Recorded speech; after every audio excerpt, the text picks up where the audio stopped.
नमस्कार दोस्तों, आप सभी का स्वागत है आपके अपने YouTube channel air force exam paper में। दोस्तों इस वीडियो में हम लोग एयरफोर्स बायो ग्रुप के लिए रागा के मॉक टेस्ट को सॉल्व करेंगे। और दोस्तों इस मॉक टेस्ट का पैटर्न बिल्कुल आपके एग्जाम के पैटर्न के आधार पर होगा, बिल्कुल उसी टाइप के आपका एग्जाम भी होगा। तो दोस्तों आप लोग इस मॉक टेस्ट को बिल्कुल लास्ट तक करेगा। और दोस्तों आपका एग्जाम 4 से लेकर 8 नंबर के बीच होने वाला है, मतलब कल से आपके एग्जाम स्टार्ट हो रहे हैं। तो दोस्तों आप लोग यहाँ पर चेक करिएगा कि आज आप यहाँ पर कितना स्कोर कर रहे हैं, ठीक है। और दोस्तों आप लोग अपना स्कोर कमेंट बॉक्स में हमें बताएं कि आज आपने कितना स्कोर कर लिया है। और दोस्तों अगर आपको इसकी पीडीएफ चाहिए तो इसकी पीडीएफ आपको टेलीग्राम ग्रुप पर मिलेगी, और दोस्तों जिसका लिंक आपको डिस्क्रिप्शन बॉक्स में दे दिया गया है, ठीक है। वहाँ से आकर दोस्तों आप लोग टेलीग्राम ग्रुप को भी ज्वाइन कर सकते हैं। और दोस्तों अगर आपने अभी तक चैनल को सब्सक्राइब नहीं किया है तो चैनल को सब्सक्राइब भी कर लीजिएगा।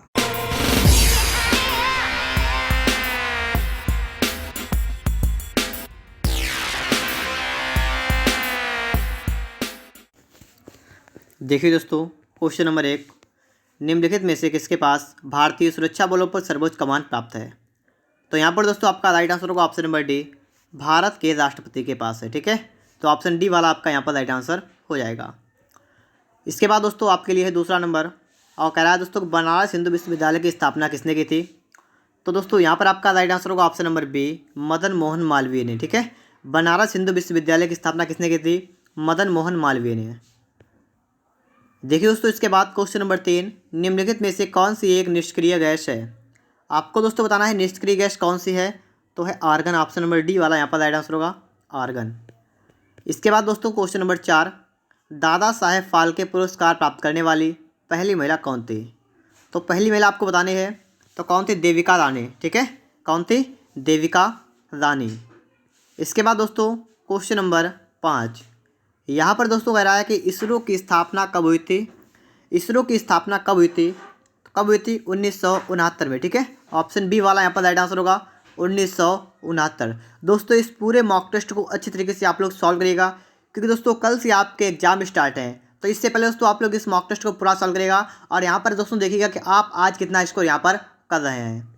इसके बाद दोस्तों आपके लिए आ चुका है क्वेश्चन नंबर 6, कुचिपुड़ी कहाँ की नृत्य शैली है। कुचिपुड़ी पूछी गई है, तो दोस्तों कहाँ की है, आंध्र प्रदेश की है। तो ऑप्शन नंबर डी वाला यहाँ पर राइट आंसर होगा, ठीक है, आंध्र प्रदेश। आगे दोस्तों आपके लिए आ चुका है 7 नंबर, और दोस्तों यहाँ पर देखिएगा, और दोस्तों इस पेपर का पैटर्न जो है बिल्कुल आपके एग्जाम के पैटर्न के आधार पर है, ठीक है। बिल्कुल उसी टाइप से आपको वहाँ पर भी क्वेश्चन देखने को मिलेंगे। तो यहाँ पर दोस्तों देखिएगा GMRB, ठीक है, का पूरा रूप क्या होता है। तो दोस्तों इसका पूरा क्या होता है, global migration and remittances brief, ठीक है। तो आपका ये वाला करेक्ट होगा। ये आपसे यहाँ पर फुल फॉर्म पूछ ली गई, ठीक है, तो आप बी वाला ऐसे याद कर लेंगे।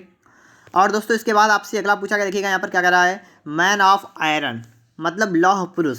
हिंदी में अगर कहेंगे क्या कहेगा, लौह पुरुष या मैन ऑफ आयरन किसे कहा जाता है। तो किसे कहा गया है, सरदार वल्लभ भाई पटेल जी को, ठीक है। तो आपका ऑप्शन नंबर यहाँ पर ए वाला करेक्ट आंसर होगा, सरदार वल्लभ भाई पटेल। इसके बाद दोस्तों आपके लिए आ चुका है क्वेश्चन नंबर 9। यहाँ पर दोस्तों आपसे सवाल कर रहा है कि एक व्यक्ति एक वस्तु 80 रुपये में खरीदता है और उसका मूल्य 120 रुपये अंकित करता है, फिर वह अंकित मूल्य पर 10% बट्टा देता है, उसका परसेंटेज लाभ या हानि ज्ञात कीजिए। अब दोस्तों यहाँ पर सवाल को समझिएगा, कह रहा है एक व्यक्ति 80 रुपये में खरीदता है वस्तु को, जितने में खरीदा होगा वो क्या होगा, उसका CP होगा, क्रय मूल्य होगा, कितना है, 80 रुपये है। फिर दोस्तों कह रहा है और 120 रुपये अंकित करता है। अंकित का मतलब अंकित मूल्य मतलब मार्क प्राइस। MP कितना आपका है, इसका है 120 रुपये में MP है। और कह रहा है वह फिर अंकित मूल्य पर 40% का बट्टा देता है, मतलब छूट देता है। डिस्काउंट कितना है, 40% है। अब दोस्तों यहाँ पर आपको क्या निकालना है, पहले आपको तो यहाँ से आपको मान निकालना है SP का निकालना है, ठीक है। आपको निकालना क्या है, SP आपको निकालना है कि SP कितना होगा। कैसे निकालेंगे ये दोस्तों आप लोग यहाँ पर समझ लीजिएगा। अब दोस्तों आपको यहाँ पर क्या करना है, SP निकालने के लिए क्या करेंगे, देखिए आपका मार्क प्राइस कितना 120 रुपये है, तो आप यहाँ पर लिखेंगे 120। और दोस्तों यहाँ पर क्या कर रहा है, 40% की छूट दे रहा है, 40% की इस पर छूट दे रहा है। तो दोस्तों इसमें से क्या करेंगे, हम लोग 40% को माइनस करेंगे, तो मतलब हमें क्या चाहिए, हमें 120 का 60% निकाल लेना है। आपको ये बात समझ में आ रही होगी। देखिए 40% की छूट दे दी गई, और छूट दे दी गई तो मतलब बचा कितना हमारा, 60% बचा है। तो हम क्या करेंगे, 120 का निकाल लेंगे 60%। अब दोस्तों जब आप इसे हल करेंगे तो आपका देखिए 2 जीरो से आपके 2 जीरो कैंसिल होंगे, आपका निकल कितना आएगा, SP कितना आएगा, 12 छंग 72। आपका SP यहाँ पर निकल के आ चुका है 72 रुपये। अब दोस्तों यहाँ पर आपको देखना है आपका CP कितना 80 रुपये है, SP 72 रुपये है। बताइए क्या हो रहा है, हानि हो रही है या लाभ हो रहा है। तो आपने यहाँ पर देख लिया है यहाँ पर दोस्तों आपको हानि हो रही है, ठीक है। तो हानि हो रही है, इसका मतलब दोस्तों आपका बी वाला या तो डी वाला, इन दो में से कोई एक करेक्ट हुआ, इन दो में से कोई एक करेक्ट हुआ। अब कौन सा होगा वो आप यहाँ पर समझ जाएंगे। तो दोस्तों यहाँ पर हम क्या देखेंगे, अगर उसे हानि हो रही है तो हानि के लिए फार्मूला क्या होता है, CP माइनस SP। तो 80 से 72 को माइनस करेंगे तो आपका बचेगा 8, तो हो गई 8 रुपये की हो रही है ऐसी हानि। बटा क्रेमल कितना 80 है, CP 80 है, गुणा कर देंगे 100 से, तो आपका परसेंटेज लॉस निकल के यहाँ पर आ जाएगा। देखिए दोस्तों 8 से काटेंगे जाएगा 10 बार, और 0 से आपका 0 आएगा, तो आपका परसेंट हानि कितनी आएगी, 10% आएगी, ठीक है। 10% आने का मतलब ऑप्शन नंबर आपका डी वाला करेक्ट आंसर होगा, ठीक है, 10%। सवाल को दोस्तों अच्छी तरीके से समझिएगा। यहाँ पर जितने भी क्वेश्चन है सभी क्वेश्चन आपके एग्जाम के लिए काफ़ी ज़्यादा इंपॉर्टेंट है, तो आप लोग ध्यान से प्रत्येक सवाल को हल करिएगा यहाँ पर। इसके बाद दोस्तों आपके लिए आ चुका है क्वेश्चन नंबर दूसरा, 10 नंबर, ठीक है। 10 नंबर दोस्तों आपसे सवाल करा है कि एक वायुयान किसी दूरी को 240 किलोमीटर प्रति घंटा की चाल से 5 घंटे में तय करता है, उसी दूरी को 1 सही 2/3 घंटे में पूरा करने के लिए उसकी चाल होगी। तो दोस्तों यहाँ पर आप देखेंगे कह रहा है कि 240 किलोमीटर प्रति घंटा की चाल से 5 घंटे में एक दूरी तय करता है। मतलब आपको चाल दे रखी है, समय दे रखा है, आप दूरी निकाल सकते हैं, बताइएगा, निकाल सकते हैं ना। देखिए दूरी निकालें, क्या होगी, दूरी का क्या होता है, चाल गुणा समय क्या होता है, बराबर क्या होता है, चाल गुणा समय। तो क्या निकालेंगे हम लोग, चाल इसकी कितनी है 240, ये इसका मतलब स्पीड, स्पीड का मतलब चाल, और गुणा समय कितना 5 घंटे मतलब 5। तो आपका यहाँ से निकल के आया 24 पंचे आया 120, और आपका 1 0। तो आपकी दूरी कितनी आ गई है दोस्तों 1200, और क्या इससे आगे लिखेंगे, लिख लेंगे इसका किलोमीटर, ठीक है। इसकी दूरी दोस्तों आपके निकल के आ गई 1200 किलोमीटर। ये बात दोस्तों आप सभी के समझ में भी आ गई होगी, दूरी 1200 किलोमीटर निकल के आ जाएगी यहाँ पर। तो अब आप लोग यहाँ पर देखिएगा, आपकी दूरी आ गई है 1200 किलोमीटर आ गई है। फिर दोस्तों कह रहा है कि उसी दूरी को, मतलब ये 1200 किलोमीटर की दूरी को लिखा है 1 सही 2/3 घंटे पूरा करने के लिए उसकी चाल क्या होगी। अब आपको समझ रखा कितना लिखा है, देखिएगा 3 × 3 तो कितना है 5/3 घंटे में तय करने के लिए आपसे पूछी गई चाल क्या होगी, मतलब स्पीड क्या होगी। अब आपसे पूछ लिया गया है स्पीड कैसे निकालेंगे, ठीक है, आपसे स्पीड पूछा गया है। देखिए कोई समस्या वाली बात नहीं है, ठीक है, स्टेप बाय स्टेप सवाल को सॉल्व करेंगे तो आपका सवाल बिल्कुल आसानी से सॉल्व होगा। और दोस्तों आप लोग बिल्कुल टेंशन मत लें अपने एग्जाम की, सिर्फ इसको हल करें, आपको आता है तो ठीक, नहीं आता है तो भी कोई दिक्कत वाली बात नहीं, ठीक है। तो दोस्तों इतना मान लीजिए एक तरीके से, देखिए मान लीजिए वहाँ पर हार्ड क्वेश्चन आते हैं, लेकिन इतने हार्ड नहीं आते हैं। आपके लिए 1 या 2 क्वेश्चन हार्ड होगा। अगर मान लीजिए मैथ के आपके लिए 8 क्वेश्चन आ गए या 7 आ गए, तो उनमें से आपके लिए अगर होंगे तो 4-5 तो बिल्कुल सिंपल से होंगे जो आपने लग जाएंगे, 1-2 ऐसे होंगे जो आपसे नहीं लगेंगे। तो इसके लिए आप टेंशन मत लीजिए, ठीक है। आप आराम से कट ऑफ के अंदर जा सकते हैं, आराम से आप कट ऑफ को क्रॉस कर लेंगे अगर आपने थोड़ी मेहनत की है तो भी आराम से, ठीक है। तो आप दोस्तों यहाँ पर देखिए एस निकालना आपको क्या होगा, एस क्या होता है, एस मतलब होता है चाल, बड़ा होता है दूरी बटा समय, मतलब D/T होता है। डी कितना आपका है 1200 बटा, और टी कितना, टी आपका है 5/3। तो देखिए 5 तो यहाँ रखेंगे और 3 आपका चलाएगा ऊपर, ठीक है, 3 आपका चलाएगा ऊपर, यहाँ से चलाएगा। अब देखिएगा 5 से काटेगा कितने बार जाएगा, 5 दूना 10, 5 को 20, 0। आपका है 240 × 3, तो आपकी स्पीड कितनी आ गई 240, यहाँ मतलब 24 कितना होता है 72, 720 और किलोमीटर प्रति घंटा। तो आपकी स्पीड कितनी आ गई 720 किलोमीटर प्रति घंटा, मतलब आपका ऑप्शन नंबर यहाँ पर डी वाला करेक्ट आंसर यहाँ पर हो जाएगा, 720 किलोमीटर प्रति घंटा। ऑप्शन नंबर डी वाला यहाँ पर करेक्ट आंसर होगा, ठीक है। सवाल को आप लोग अच्छे तरीके से यहाँ पर समझ सकते हैं। और दोस्तों इसके बाद हम चलते हैं क्वेश्चन नंबर 11 पर। यहाँ पर दोस्तों देखिएगा 5 पुरुष किसी कार्य को 6 दिन में पूरा करते हैं, जबकि 10 महिलाएं उसे 5 दिन में पूरा करते हैं। 5 महिलाएं तथा 3 पुरुष मिलकर उस कार्य को कितने दिन में पूरा करेंगे। आपसे यहाँ पर पूछा गया कितने दिन में पूरा करेंगे। तो यहाँ पर दोस्तों क्या करेंगे आप लोग, कह रहा है 5 पुरुष, देखिए 5 पुरुष को रखेंगे पी, तो 5 पुरुष किसी कार्य को 6 दिन में पूरा करते हैं, तो 5 पुरुष हो गए 6 दिन में एक कार्य को पूरा कर दिया उन्होंने, ठीक है। इतना समझ आप क्या रहा होगा, कह रहा है जबकि 10 महिलाएं उसे 5 दिन पूरा करते हैं।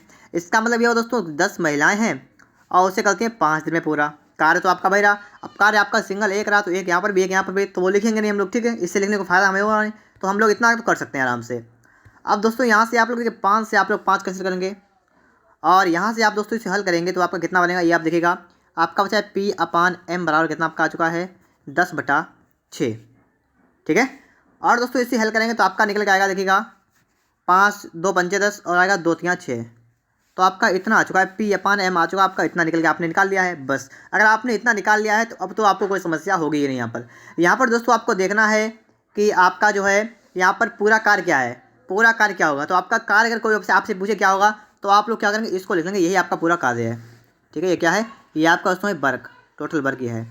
तो कितना हुआ, देखिए लिखा है 5, लिखेंगे 5 गुणा पी है, पी का मान कितना है, पी का मान है 5, तो 5 को यहाँ से उठाएंगे गुणा, और है 6 तो लिखेंगे 6, तो ये पूरा आपका कार्य हो गया।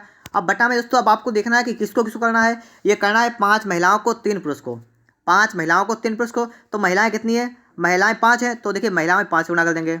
अब पुरुष में कितना है 3 से, तो 3 से गुणा कर देंगे। अब कितना आया, ये आया आपका आया 15, ये भी आपका 15 आएगा, और टोटल कितना हुआ आपका हुआ 30। तो टोटल 30 आ गया आपका यूनिट। तो आप 30 को रखेंगे बटे में, बस इसको हल करेंगे, आपका निकल के आ जाएगा कितने लगेंगे। ठीक है, इतना आपको काम करना है सिर्फ। अगर आपने मेरी इससे पहले वाली वीडियो देखी है तो आपको मैं इससे पहले बता चुका हूँ अच्छी तरीके से। ठीक है, तो आप समझ सकते हैं। ठीक है, तो यहाँ पर दोस्तों क्या करेंगे, 5 चक्का होता है 30, तो आपका बचेगा कितना 5 दिन। यही दोस्तों आपका करेक्ट आंसर होगा, 5 दिन आपका करेक्ट आंसर होगा। ऑप्शन नंबर यहाँ पर बी वाला करेक्ट आंसर होगा। ठीक है, ऑप्शन नंबर बी वाला यहाँ पर राइट आंसर आपके लिए हो जाएगा। आगे दोस्तों आपके लिए आज का क्वेश्चन नंबर 12, एक विद्यार्थी को पास होने के लिए कुल अंकों का 33% प्राप्त होना आवश्यक है। उसने कुल अंकों का 25% प्राप्त कर लिया, 40% से फेल हो गया, 40 अंकों से फेल हो गया। कुल अंकों की संख्या याद कीजिए। एक विद्यार्थी को पास होने के लिए कितने चाहिए, 33% चाहिए। देखिए 33% पास होने के लिए चाहिए।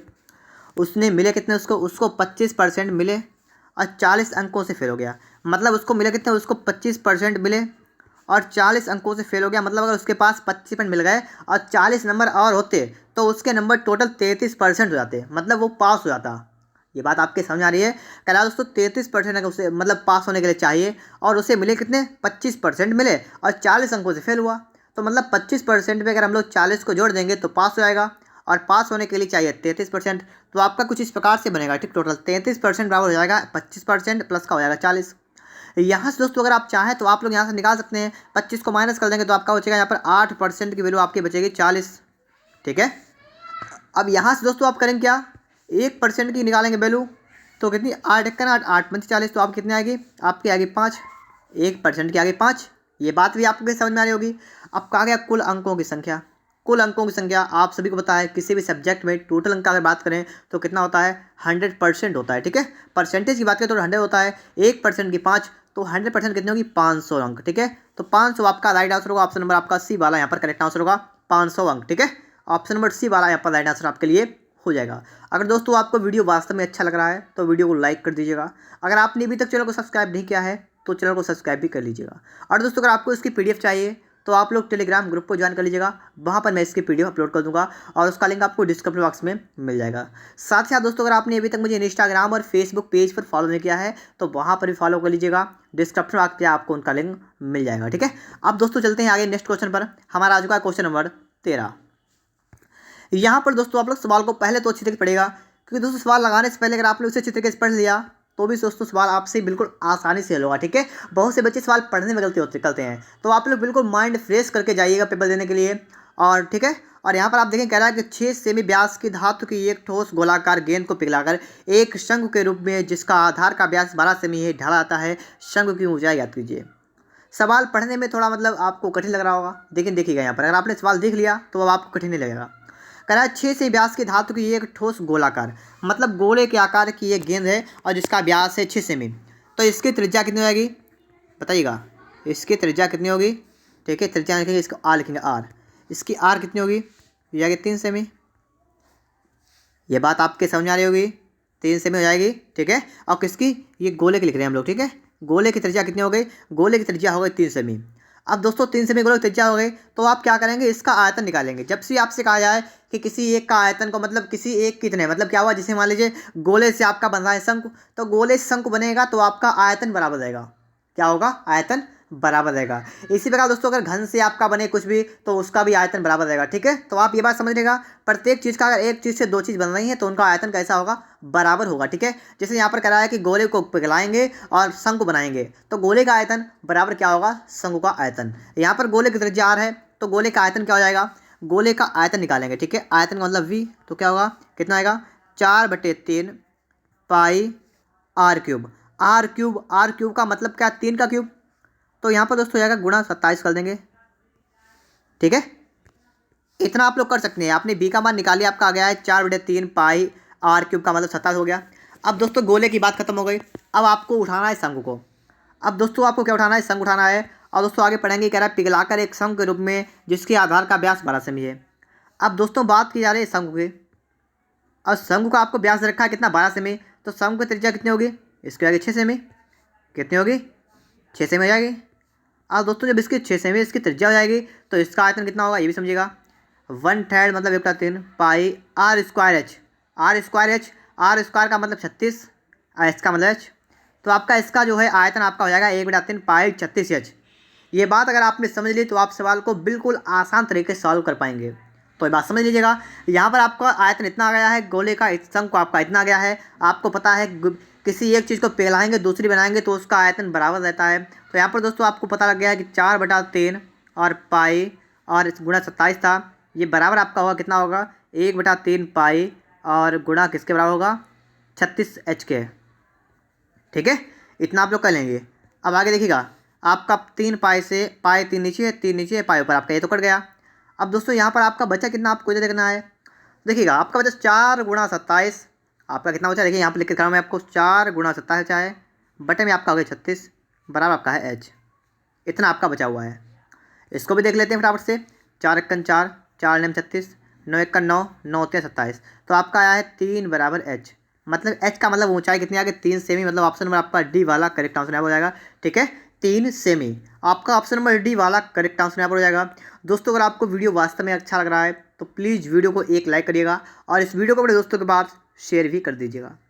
इसके बाद दोस्तों आपके लिए आ चुका है क्वेश्चन नंबर 14 और यहाँ पर दोस्तों हम देखेंगे कि सवाल हमारा किस टाइप से लगेगा।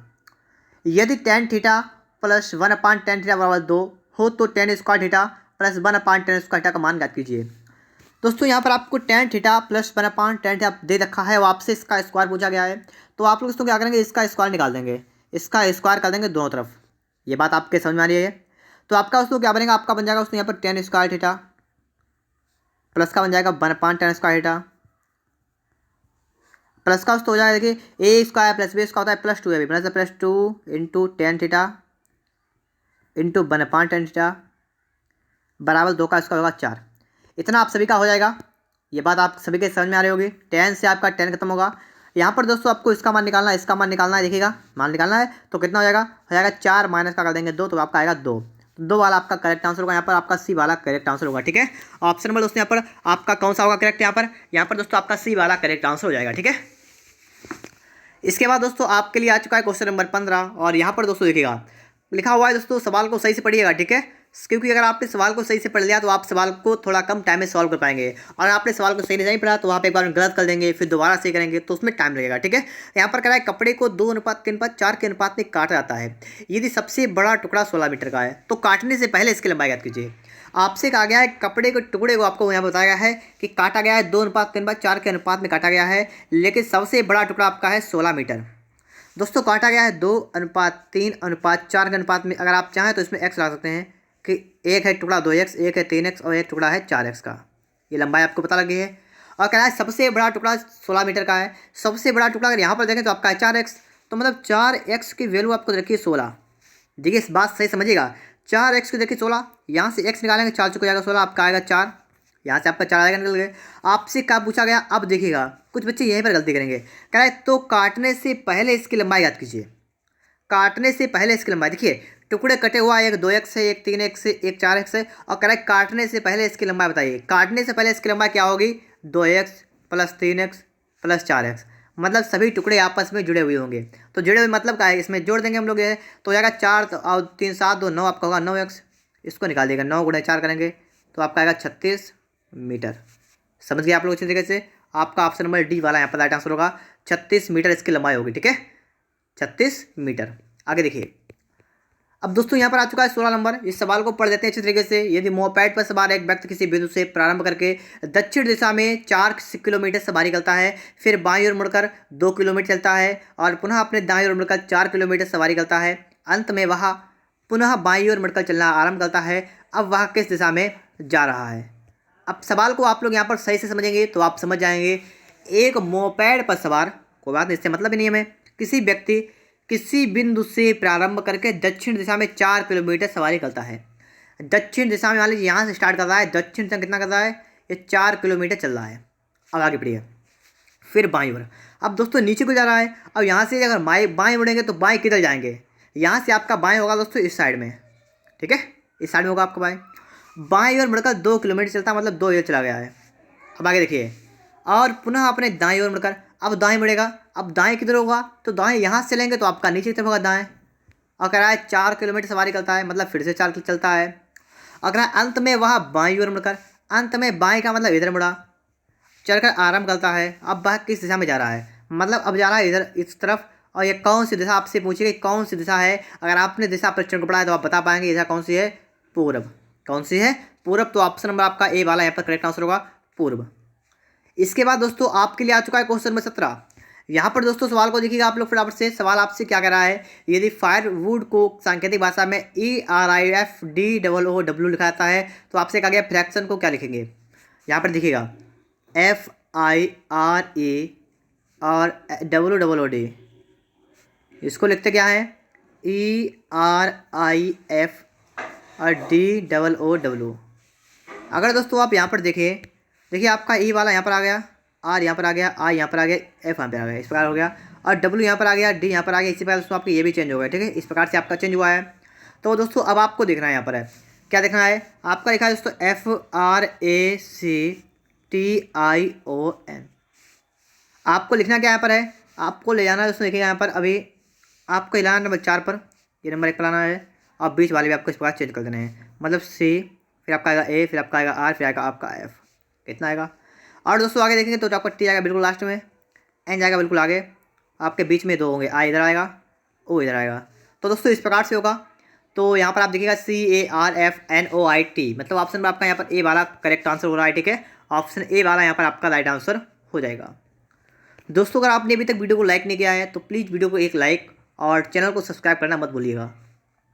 यहाँ पर दोस्तों आपके लिए आ चुका क्वेश्चन नंबर 18। यहाँ पर देखते हैं हम लोग, कह रहा है दोस्तों नीचे दिए विकल्पों में से कौन सा विकल्प नीचे दिए गए शब्दों का सार्थक क्रम दर्शाता है। सार्थक क्रम पूछा गया है, चांदी, अश्क, प्रक्रिया, आभूषण, खान। इनमें से नंबर 1 पर क्या आएगा। दोस्तों स्टार्टिंग करते हैं हम, बिल्कुल स्टार्ट से करेंगे, मतलब आपका जो आभूषण होता है वो बनता कैसे स्टार्टिंग से। तो सबसे पहले खान की खुदाई होती है, नंबर 1 पर आता है खान। फिर खुदाई होने के बाद उससे अयस्क प्राप्त होता है, ठीक है, नंबर 2 पर आएगा। फिर अयस्क में अशुद्धियाँ वगैरह होती हैं, बिल्कुल होता है, ठीक है। तो उसका प्रक्रिया मतलब संशोधन, मतलब उसमें जो है क्या होता है वहाँ पर उसका शुद्धिकरण होता है, तो उसकी प्रक्रिया चलती है, नंबर 3 पर। उसके बाद दोस्तों क्या बनता है, चांदी का निर्माण होता है, नंबर 4 पर। और चांदी को कहते क्या है, आभूषण, तो नंबर 5 पर आता है। तो आपका उसमें आएगा 4, कामा आपका आएगा 3, कामा आपका आएगा 5, 1 और क्या आएगा आपका 2। 4 3 5 1 2, 4 3 5 1 2, मतलब ऑप्शन में आपका डी वाला यहाँ पर आपको दिख रहा है, डी वाला आपका करेक्ट आंसर है, 4 3 5 1 2, ठीक है। सवाल को समझ लीजिएगा, 4 3 5 1 2। इसके बाद दोस्तों आपके लिए आ चुका है 19 नंबर। यहाँ पर देखिए निम्नलिखित आकृति में प्रश्नवाची चिन्ह के स्थान पर कौन सी संख्या आएगी। यहाँ पर दोस्तों आपको बतानी है संख्या कौन सी आएगी, तो आप यहाँ पर देख लीजिएगा, ठीक है। तो देखिएगा पहले तो आप वीडियो को रोकिएगा और पहले यहाँ पर थोड़ा सोचिएगा अपने माइंड से, ठीक है, कि यहाँ पर क्या हो सकता है। तो वीडियो को रोक लीजिएगा और सोच लीजिएगा पहले, ठीक है, फिर आप वीडियो को देखिएगा। यहाँ पर अब आप देखिए, यहाँ पर देखिए स्टार्टिंग करते हैं हम लोग 0 से, ठीक है। 0 से आए 1 पर, ठीक है। यहाँ पर देखिएगा 0 से 1 पर, तो आप क्या करेंगे, यहाँ पर आप यहाँ 0 से आएंगे, कहाँ पर आएंगे, 1 पर आएंगे। तो ये दो तो ऐसे रहने दीजिए। अब दोस्तों इसके आगे बढ़ेंगे, मतलब इस 0 में आपने 1 ऐड किया, क्या आपका हुआ 0 1 क्या हुआ, 0 प्लस 1 करेंगे क्या होगा, 1 हो जाएगा। और दोस्तों क्या करेंगे आप, देखिए अगली संख्या आ रही है, कहने का मतलब दोस्तों ये है आपका, अभी आप समझ नहीं पाए होंगे। जैसे आपने यहाँ पर ये लिखा है 0 प्लस का करें अगर 1, तो आपका आएगा 1, तो आपका बना गया। अब अगर आप इन दो को जोड़ें, या मान लीजिए आप लोग इन दो को जोड़ें, तो 1 + 1 मतलब 1 + 1 कितना आपका हुआ, 2 होगा। अब आगे बढ़ें तो 1 + का 2 कितना होगा, 3 होगा। आगे बढ़ें 2 + का 3 कितना होगा, 5 होगा, सही है। आगे बढ़ें 5 3 कितना 8 हुआ, 8 5 कितना हुआ, 8 5 आपका हुआ 13। तो आपका 13 वाला मतलब डी वाला आपका करेक्ट आंसर होगा, ठीक है। आपका डी वाला करेक्ट आंसर होगा 13। अब आपके समझ में आ गया होगा सवाल, ठीक है। यहाँ पर 13 आपका राइट आंसर हो जाएगा। इसके बाद दोस्तों आपके लिए आ चुका क्वेश्चन नंबर 20। यहाँ पर देखेगा निम्नलिखित विकल्पों में से उस शब्द का चयन कीजिए जो दिए गए शब्द में शामिल अक्षरों से नहीं बनाया जाता है। यहाँ पर दोस्तों आपको देखना है कौन सा नहीं बनाया जा सकता है, ठीक है, नहीं बनाया जा सकता है। लिखा हुआ है कमिश्नर।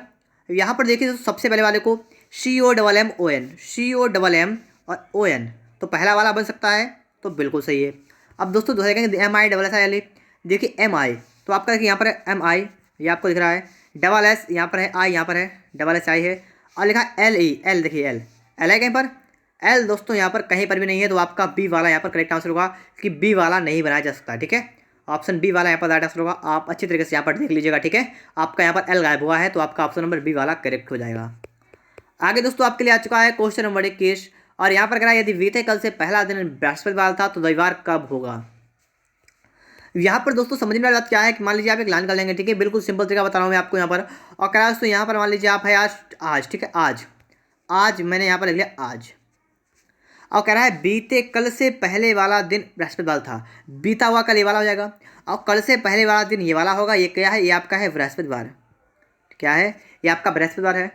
अब दोस्तों यहाँ पर आप समझिएगा, बीते वाले कल से पहला वाला दिन बृहस्पतिवार है, तो बृहस्पतिवार के आगे बढ़ेंगे तो क्या आएगा?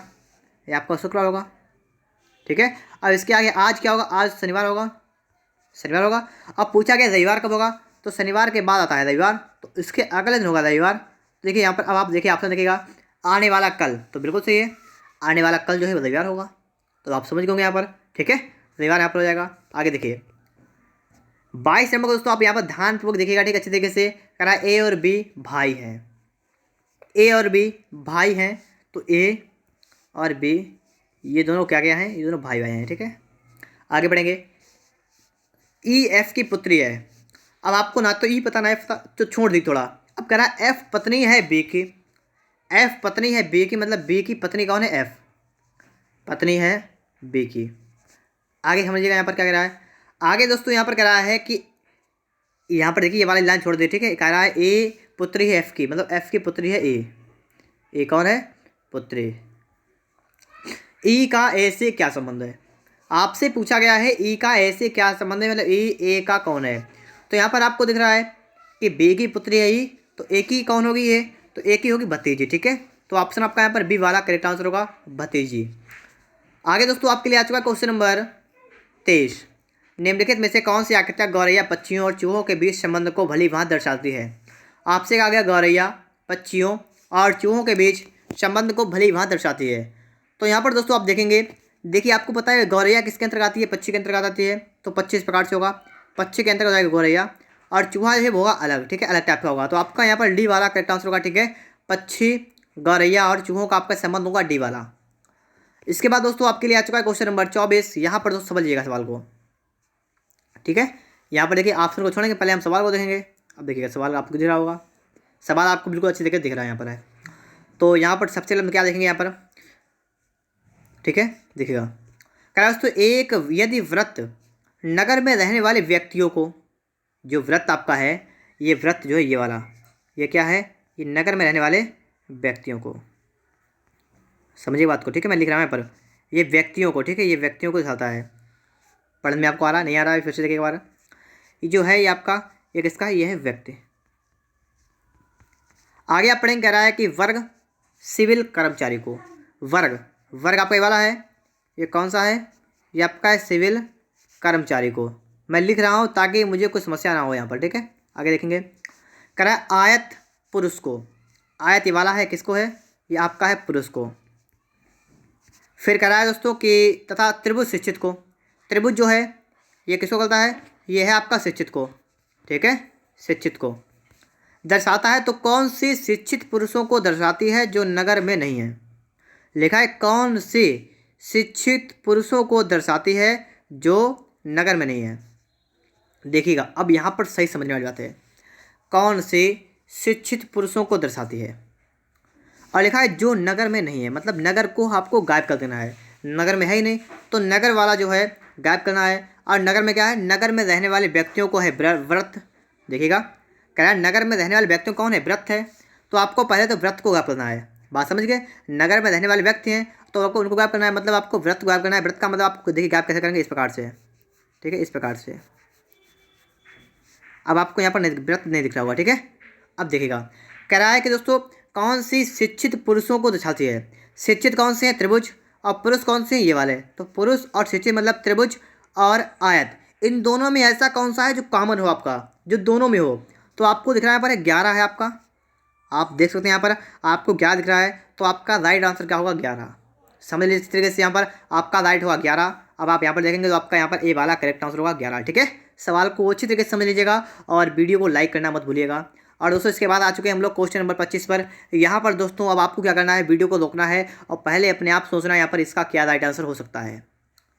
24, 8, 3, 3 2 8 मतलब आगे आपका क्या आएगा। ठीक है, तो यहाँ पर दोस्तों देखिएगा 248 को 3 हम कैसे लिखेंगे। बहुत से बच्चे यहाँ पर सोच रहे होंगे भी। ठीक है, अभी आप सोच रहे होंगे कि पता नहीं यहाँ पर कौन सा लॉजिक लगाया गया, लेकिन दोस्तों मैं आपको यहाँ पर बता रहा हूँ। ठीक है, बताऊँ, देखिएगा यहाँ पर जिसे आपका लिखा है 248 लिखा हुआ है। अगर दोस्तों हम यहाँ पर क्या करें, अगर इसको हम इस प्रकार से लिखें कि 24 बटा, ठीक है 24 बटा 8, तो 8 क्या होगा 24, तो आपका 3 निकल आ जाएगा। अब आपके समझ में आ गया होगा तुरंत ही कि हाँ बिल्कुल सही लॉजिक यहाँ पर लगाया है। जैसे यहाँ पर लिखा है 300 मतलब लिखा है 28, तो लिखेंगे 32 बटा कर देंगे 8, तो 8 से लगाएंगे 8 से हो जाएगा 32, तो आपका यहाँ पर ए वाला करेक्ट आंसर होगा। ठीक है, अब आप लोगों को समझ में आ गया होगा, यहाँ पर आपका ए वाला करेक्ट आंसर यहाँ पर हो जाएगा। इसके बाद दोस्तों हम चलते हैं नेक्स्ट क्वेश्चन पर। 26 नंबर को यहाँ पर देखेंगे, कह रहा है कि हवा को पत्थर कहा जाए, पत्थर को जल कहा जाए, जल को पुल कहा जाए, पुल को वर्षा कहा जाए, वर्षा को गर्म कहा जाए, गर्म को ठंडा कहा जाए, तो हम हाथ को किस चीज़ से धोएंगे। देखिए यहाँ पर आपसे कहा गया है कि हम हाथ को किस चीज़ से धोएंगे। आप सभी को पता है हाथों को हमेशा किस होते हैं हम लोग पानी से धोते हैं। और दोस्तों पानी मतलब जल, और जल को क्या कहा गया है, पुल, जल को कहा गया पुल। तो यहाँ पर आपका राइट आंसर क्या होगा, ऑप्शन नंबर ए वाला होगा पुल। ठीक है, ऑप्शन नंबर ए वाला यहाँ पर करेक्ट आंसर आपके लिए हो जाएगा। अब दोस्तों आ चुका 27 नंबर, यहाँ पर आप देखेंगे और कह रहा है कि सांकेतिक भाषा में 253 का अर्थ है बुक आर ओल्ड, 546 का अर्थ है मैन इज गोल्ड ओल्ड, और 378 का अर्थ है बाई गुड बुक्स। तो इस सांकेतिक भाषा में आर के लिए कौन सी संख्या प्रयुक्त की गई है। अच्छी तरीके से दोस्तों यहाँ पर देखिएगा, क्योंकि दोस्तों इस टाइप के आपके लिए एग्जाम के लिए जो सवाल है आ जाता है, एक लिखा है 253 और यहाँ पर लिखा है 540, इन दोनों में आपको 5 5 दिख रहा है कॉमन, तो 5 5 को उठाएंगे। और इसके लिए दोस्तों आपको दिख रहा है ओल्ड और ओल्ड, तो ओल्ड ओल्ड को उठाएंगे, मतलब 5 के लिए आपका आ गया, क्या आ गया, ओल्ड। अब आगे देखिएगा, अब दोस्तों आप यहाँ पर देखेंगे तो देखिएगा यहाँ पर पहले वाले को देखेंगे और देखेंगे दोस्तों तीसरे वाले को, इन दोनों में आपको दिख रहा है 3 और 3, तो हम 3 3 को उठाएंगे। और दोस्तों इन दोनों में आपको दिख रहा है, देखिएगा यहाँ पर बुक और बुक, तो इसके लिए हटाएंगे, तो आपका बुक के लिए क्या आ गया 3। अब दोस्तों आपको आगे भी देखना है, ठीक है, कि आगे क्या बचा हुआ है। आपसे पूछा कि आर के लिए क्या होगा, और तो आर के लिए तो बिल्कुल सिंपल है, आर आपका यहाँ बचा हुआ है, यहाँ पर बचा हुआ आपका 2 है, देखिएगा आप लोग, तो आर के लिए आपका गया 2, तो आपका डी वाला करेक्ट आंसर होगा। आर के लिए कौन सी संख्या प्रयुक्त की गई है, तो 2 आपका प्रयुक्त किया गया, ऑप्शन नंबर आपका डी वाला यहाँ पर करेक्ट आंसर होगा। आगे दोस्तों यहाँ पर देखिएगा आप लोग, यहाँ पर दोस्तों आपको बताना है इस क्वेश्चन मार्क के स्थान पर क्या आपका आएगा। ठीक है, तो यहाँ पर देखिएगा आपको दिख नहीं होगा। ठीक है, तो यहाँ पर देखिएगा मैं भी थोड़ा चेंज करता हूँ, यहाँ पर देखिएगा अब दोस्तों आपको यहाँ पर दिखने लगा हुआ। ठीक है, अब आप यहाँ पर देखिएगा, अब बताइएगा यहाँ पर आपका क्या राइट होगा। ठीक है, यहाँ पर आपको क्वेश्चन मार्क के स्थान बताना है क्या आएगा, तो यहाँ पर आप देखिएगा और फिर बताइएगा फटाफट से। तो देखिए दोस्तों यहाँ पर देखिएगा हम लोग हटाएंगे, मतलब जो हमें लग रहा है कि नहीं होगा ये हटा देंगे। ठीक है, तो देखिए यहाँ पर आपको दिख रहा है कि आपका ये वाला गलत है बी वाले में। ठीक है, तो बी वाला गलत है आपका, क्योंकि दोस्तों इसमें लाइन अंदर तक जाती है आपकी, तो यहाँ पर बी वाला गलत होगा। अब दोस्तों हम सी वाला देखेंगे, सी वाले में यहाँ पर भी 2 बिंदु हैं, यहाँ पर भी 2 बिंदु हैं, लेकिन ऐसा हमारा किसी में नहीं है, तो आपका सी भी नहीं हो सकता है। डी वाले में दोस्तों यहाँ पर देखेंगे तो आप देखेंगे इस साइड में, आपका इस साइड में जो आप देखेंगे तो आप इस साइड में मतलब लाइन नहीं बिल्कुल आपकी सीधी, ये भी गलत होगा, तो आप समझिए आपका डी ए वाला करेक्ट आंसर होगा। ठीक है, ऑप्शन में आपका ए वाला करेक्ट आंसर यहाँ पर हो जाएगा। इसका दोस्तों आपके लिए आ चुका है नंबर नेक्स्ट, यहाँ पर देखिए कह रहा है 29 नंबर के नीचे दिए गए विकल्पों में विषम शब्द चुनिए, विषम आकृति।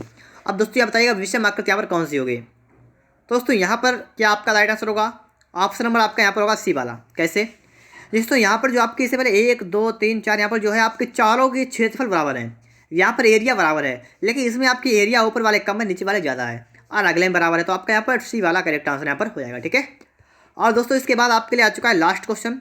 ठीक है, यहाँ पर कराया है कि प्रश्न आकृतियों में दिखाए अनुसार कागज को मोड़ने के बाद छेद करने पर तक खोलने के बाद, तो इसे खोलना पड़ेगा आपको, देखिएगा यहाँ पर अब आपको दिख रहा होगा। ठीक है, दोस्तों आपको करना क्या है, आपको इसका आंसर बताना है कमेंट बॉक्स में। ठीक है, तो आप लोग इसका आंसर बताएंगे हमें कमेंट बॉक्स में कि इसका आंसर आपका राइट आंसर क्या होगा। उम्मीद करता हूँ दोस्तों आपको सभी सवाल अच्छे तरीके से समझाए होंगे। अगर आपको वीडियो अच्छा लगा, लाइक नहीं किया है तो वीडियो को लाइक कर दीजिएगा, और दोस्तों अगर आपने अभी तक चैनल को सब्सक्राइब नहीं किया है तो चैनल को सब्सक्राइब भी कर लीजिएगा, और साथ में बेल आइकन को भी प्रेस कर लीजिएगा।